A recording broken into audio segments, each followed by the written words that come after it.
नमस्कार, मैं पंडित सुशील कुमार शर्मा अथर्व ज्योतिष केंद्र एवं आचार्य पूजा भंडार में एक बार पुनः आप सभी का स्वागत करता हूं।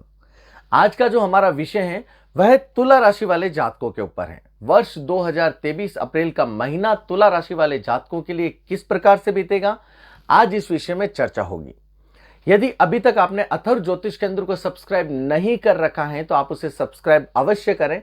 इस चैनल के माध्यम के द्वारा आपको समय समय के ऊपर ज्योतिष से जुड़ी हुई जानकारियां उपलब्ध होती रहेगी। यहां पर यदि तुला राशि में ग्रहों की चलायमान स्थिति के बारे में देखा जाए तो यहां पर महीने के प्रारंभ से ही केतु तुला राशिगत लग्नस्थ विराजित है। यहां पर शनि कुंभ राशिगत संतान भवन में विराजित है। सूर्य वृषपति मीन राशिगत षष्ठम भाव में चलायमान है। बुध राहु शुक्र मेष राशिगत सप्तम भाव में चलायमान है। मंगल मिथुन राशि का लाभ भवन में चलायमान है। चंद्रमा कर्क राशि का भाग्य भवन में चलायमान कहा गया है।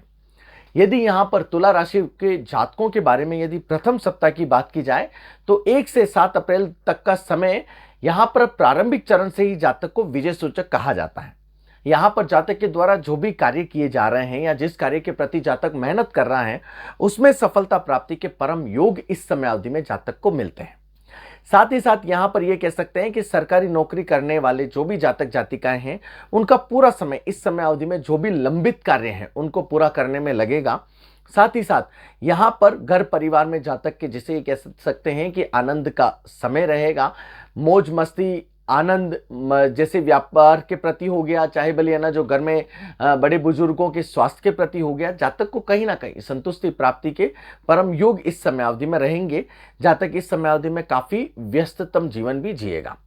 2, 3, 4 की बात की जाए तो यहां पर जातक को शांति से व्यवहार करना है। थोड़ा सा जहां तक हो सके जातक को क्रोध नहीं करना है, तो इससे जातक के बेहतर परिणाम उभर कर आएंगे।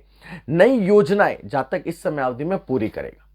कहते ना अरे काफी समय से यह कार्य अटका हुआ है, तो इस समय अवधि में जातक येन केन प्रकार अपने कार्य की शुरुआत जरूर कर लेगा।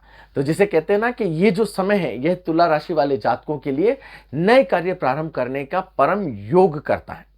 साथ ही यहां पर क्या करना है कि जातक सभी प्रकार के जिसे ये कह सकते हैं कि आय की जहां पर भी जातक को संभावनाएं दिखती हैं, यहां पर कहते हैं ना कि भाई मैं अपने दायरे को बढ़ा रहा हूं, तो ये जो समय है तुला राशि वाले जातकों को अपने दायरा बढ़ाने का है।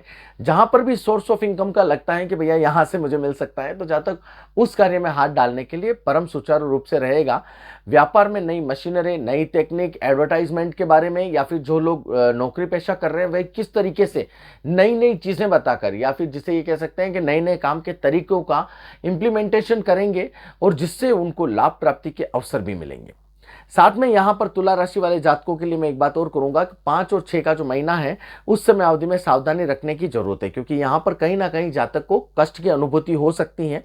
यहां पर जिसे ये कह सकते हैं कि जातक ने यदि कोई भी निर्णय लिया है तो जिस प्रकार से चक्रव्यूह में अभिमन्यु फंसा था उसी प्रकार से जातक फंस सकता है कि एक तरफ कुआं होगा और दूसरी तरफ खाई होगी। तो 5 से 6 तारीख से पूर्व यदि आप निर्णय ले रहे हैं तो काफी सोच समझ के लिए, क्योंकि ये 2 दिन आपको फंसा सकते हैं। साथ में यहां पर कहीं ना कहीं जैसे कहते हैं ना आरोप और प्रत्यारोप लगने की संभावना है, तो ये जातक के लिए इस समयावधि में होती है, लेकिन साथ तक कहीं ना कहीं राहत की संभावनाएं भी जातक को मिल जाएगी। तुला राशि वाले जातकों के बारे में यदि द्वितीय सप्ताह की बात की जाए कि 8 अप्रैल से 15 अप्रैल का समय किस प्रकार से रहेगा, तो 8 को सारे कार्य जातक के आसानी से हो जाएंगे, कहीं कोई दिक्कत नहीं है। साथ ही कई बार कार्यों को जिसे ये कह सकते हैं कि खर्च थोड़े से ज्यादा होंगे, परंतु फिर भी पैसे कहीं ना कहीं से जातक के अरेंज हो जाएंगे। धार्मिक क्रियाकलापों में भी इस समयावधि में जातक बढ़ चढ़ के हिस्सा लेगा, जो कि बहुत शुभ कारक है। 9, 10, 11 का समय की यदि बात की जाए तो जातक जो भी योजनाएं बनाएगा साथ ही साथ उनमें पूरी तरीके से वक्त निकालेगा, सहयोग उस जातक को अच्छा मिलेगा और योजनाओं से जातक को लाभ प्राप्ति के अवसर भी मिलेंगे। और लाभ प्राप्ति के साथ जातक को मन में संतुष्टि भी होगी, और क्योंकि संतुष्टि इसलिए होगी कि यह समय जातक के लिए इस प्रकार से कहता है कि भैया जो आप एक्सपेक्टेशन लेके चल रहे हो उस एक्सपेक्टेशन तक को आप जातक को लेके जाना, तो ये कहते हैं ना कि एक परम अवसर आपको इस समयावधि में मिलेगा, जो कि बहुत अच्छा है। यहां पर ये कह सकते हैं कि खुशी और लाभ इन दोनों का कॉम्बिनेशन काफी कम लोगों को मिलता है, तो एक प्रेरणादायक भी है, एक जिसे कहते हैं लर्निंग स्टेज भी आपकी इस समय अवधि में रहेगी और काफी स्ट्रगल भी रहेगा, लेकिन लाभ आपको अच्छे मिलेंगे। मेहनत ज़्यादा करनी पड़ेगी कुल मिला के। 12-13 का समय जातक के पक्ष में रहेगा। यहाँ पर जातक की कार्यशैली की तारीफ होगी। यहाँ पर ये कह सकते हैं कि काम में मन भी लगेगा और ईश्वर पूरी तरीके से जातक का सहयोग भी करेगा। कहते हैं ना कि कार्य के प्रति हम काफ़ी गतिमान हो रहे हैं। चारों तरफ से जातक को खुशियां मिलने के आसार इस समय अवधि में लगेंगे। बड़े कॉन्टेक्ट जातक के इस समय अवधि में आ सकते हैं। 14-15 का समय भैया वाद विवाद वाला है, झगड़े हो सकते हैं, बच के रहें। बड़े बुजुर्गों के स्वास्थ्य के प्रति आप विशेष तौर से ध्यान दें, चिंता रह सकती है।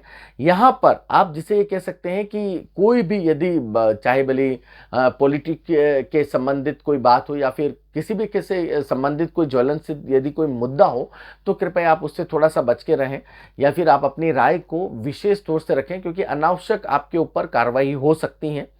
जोश में नहीं आना है, अपने शब्दों को पूरी तरीके से रखना है, डरना भी नहीं है। मैं ये नहीं कहता कि आप भय में रहें, लेकिन जो सही है उसके प्रति आप जा सकते हैं, परंतु अनावश्यक हो हल्ला करना ये कदाचित नहीं होना चाहिए। ये आपके लिए अच्छा रहेगा। वरना कहते हैं ना कि अनावश्यक निराशाओं का वातावरण गोरना, फिर अपने आप में परेशान होना, फिर गिल्टी फील करना, तो ऐसा नहीं है। बाकी डरने की कदाचित आवश्यकता नहीं है। प्रभु का आशीर्वाद आपके ऊपर सदैव है।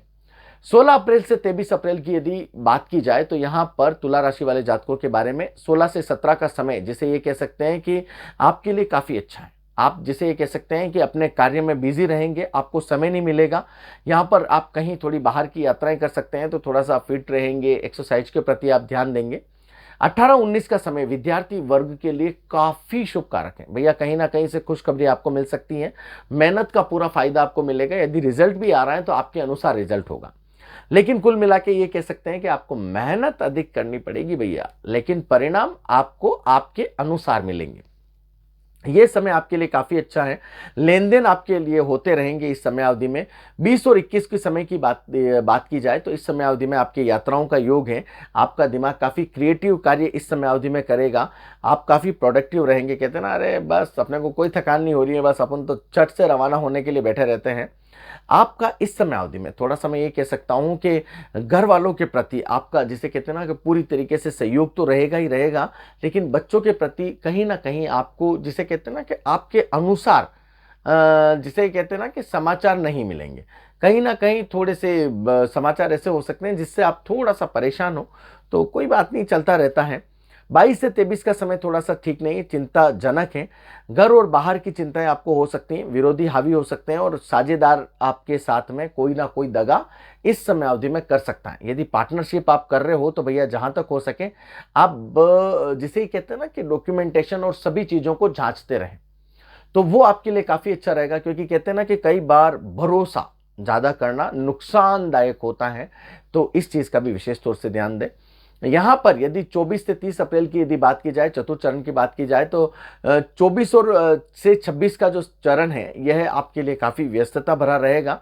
नए मित्र आपके जरूर बनेंगे, पुराने मित्रों के साथ में भी आपका समय बीतेगा। वैवाहिक जो भी कार्य हैं वह आपके पूरे संपन्न होंगे। साथ ही साथ यहाँ पर यह कह सकते हैं कि 27, 28, 29 का समय काफ़ी अच्छा रहेगा, जिसमें आपको कहीं ना कहीं से जिसे ये कहते हैं ना कि शुभ समाचारों की प्राप्ति होगी। धन के संबंधित जो कार्य अटके हुए हैं वह दूर होंगे और जो कंपटीशन एग्जाम की तैयारी में लगे हुए हैं उनको विशेष तौर से शुभ समाचार मिलेंगे। कहते हैं ना कि अरे भैया हमारी नौकरी लग गई है, सरकारी नौकरी गमन के योग इस समय अवधि में जो तुला राशि वाले जातक हैं उनके बनेंगे। साथ ही साथ यहाँ पर ये कह सकते हैं कि कहीं ना कहीं ये जो समय है यह जातक को अनंत खुशियां देने वाला कह सकते हैं। तो इस समय अवधि में यदि आपके किसी भी प्रकार का कोई रिजल्ट या कोई आ रहा है तो ईश्वर आपको उसमें सफलता प्राप्ति के परम योग जरूर देंगे। 30 की तारीख की यदि बात की जाए तो भैया इस समय अवधि में आप घर पर टिकने वाले नहीं हो, कहीं ना कहीं बाहर घूमने का प्लान आपका इस समय अवधि में हो सकता है। साथ ही यहाँ पर ये कह सकते हैं कि आप बेहतर भोजन और बेहतर रहना इस समय अवधि में पसंद करेंगे और अपने जीवन का पूरी तरीके से आनंद उठाएंगे। कुल मिलाकर ये जो समय है ये जातक के लिए काफ़ी अच्छा है, यूटिलाइजेशन करने वाला है। मेहनत तो ज़्यादा हो रही है परंतु परिणाम भी जातक के मेहनत के अनुसार आ रहे हैं। फिर भी यदि कहीं ना कहीं चूक लगती है तो आपको क्या करना है कि 60 ग्राम से ऊपर चांदी का कड़ा आपको धारण करना है। उसके बाद में आपको क्या करना है कि ये धारण करने के बाद में आप एक काम करें कि किसी भी देवी की आप पूजा में लग जाएं। आप उनकी पूजा अर्चना करें, चाहे दुर्गा जी की करें चाहे माँ लक्ष्मी की करें, उससे आपको लाभ प्राप्ति के परम अवसर मिलेंगे। आप किसी भी देवी मंदिर में चावलों का दान कर सकते हैं, इसके द्वारा भी आपको लाभ प्राप्ति के परम अवसर आपको मिलते हैं। साथ ही यदि आप एक काम और कर सकते हैं कि यदि आप किसी भी दुर्गा चालीसा हैं या फिर आप दुर्गा सप्तशती का पाठ है, दुर्गा स्तोत्र का पाठ है, आप करें। इसके द्वारा भी आपके जो भी कार्य में रुकावट आ रही है वह ईश्वर की कृपा से जरूर दूर होगी। यदि आप नए हैं, पहली बार आप मुझे देख रहे हैं, तो यदि आपको मेरा चैनल अच्छा लगा हो तो आप उसे सब्सक्राइब, लाइक और साथ ही साथ आप उसे शेयर जरूर करें। यदि आपकी ज्योतिष के संबंधित कोई सवाल भी हैं तो वह भी एक सवाल आप मुझे व्हाट्सएप के द्वारा पूछ सकते हैं। उचित समय मिलने पर आपके द्वारा पूछे गए सवालों के जवाब जरूर दिए जाएंगे। आपका दिन मंगलमय हो। प्रभु श्री राम का आशीर्वाद सदैव आप सभी के ऊपर बना रहे। जय जय श्री राम, जय जय श्री राम।